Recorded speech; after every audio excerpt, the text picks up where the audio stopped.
No இவன் எத்தனை தடவை சொன்னாலும் திருந்த மாட்டீங்களாண்ணா? இவ்வளோ பெரிய டைரக்ட், இவ்வளோ பெரிய நடிகர். நான் தான் ஏற்கனவே சொல்கிறேன்னா, இந்த சினிமான்ற கிரவுண்டில் அடிச்சார்னா 6 லைனுக்கு தாண்டி தான் போவோம். அந்த மாதிரி எல்லா தரப்புலையும் இறங்கி நடிக்கிறாரு, எல்லா ஸ்டேட்லேயும் நடிக்கிறாரு.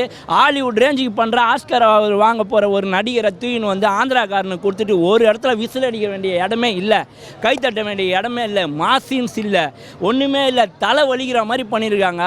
அந்த டைரக்டர் வேறு பெருமையாக வந்து பேசுனுங்கிறான். ஏற்கனவே பிரின்ஸ்னு ஒரு படம் ஏற்றி சிவகார்த்தியனை காலி பண்ணி விட்டது இல்லாமல் இப்போ தனுஷ் அண்ணனை கூட்டின்னு போயின்னா பறி கொடுக்குறீங்களா? படம் எப்படி எடுக்கணும்னு தனுஷ் அண்ணங்கிட்டே கேட்குங்க சொல்லுவார். நீங்கள் என்ன ஒரு சீனு கூட சீனு வைக்கல. கதையில் தப்பிச்சு போகிறாரு, திருப்பி அங்கேயே தப்பிச்சு வராரு. ஸ்க்ரீன் பிளே லேக் அடிச்சு விட்றீங்க.